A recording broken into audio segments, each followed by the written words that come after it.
So I was browsing around the internet, and you know, the whole who shot Tupac thing came up into my mind, so I figured I'd search it up. And this came out in July 21st, 2023, so 1 month ago.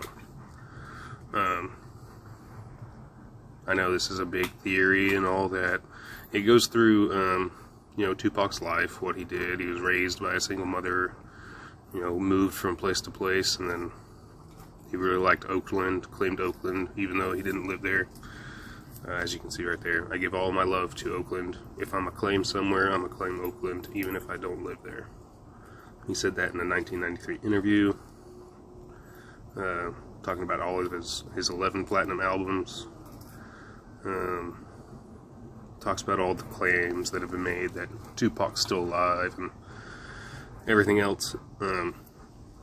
There is one thing new that came out, was the police officer that was first there on the scene is now retired, and he feels free to talk about the case. And he said he was there when Tupac gave his last words. Funny enough, his last words were "fuck you." So, but this is what came out. Well, I guess this is the general theory, I guess.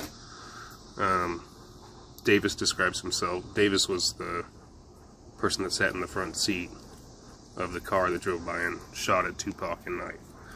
So Davis describes himself as one of the only two living witnesses to Shakur's shooting, the other being Knight, who was driving the car in which Shakur was a passenger when the rapper was shot. In 1998 interview with BET, Davis said he was in the front seat of the car, the one that came up alongside Shakur's automobile, when shots rang out from the back seat. Going to keep it for the code of the streets, is what he said. When they asked between everybody in there, they just said it came from the back seat, bro. So, you know, I'm not going to snitch on anybody. Carroll was the police officer.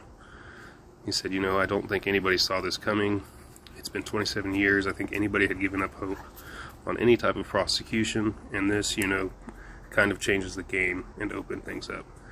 What they're talking about that is they got a warrant and searched I guess Davis's house when he lived there or something, and they were trying to get documents or anything to pin him to the case, but you know, they couldn't really find anything because, well, it's 27 years later. But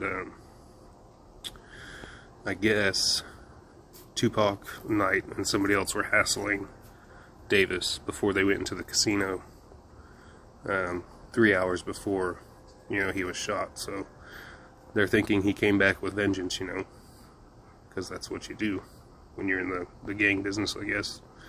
You're not going to let anybody disrespect you. So that's all I found. I'm pretty sure that's all anyone's going to find. Maybe he's still alive, maybe he's not. Nobody knows. But that's all I got.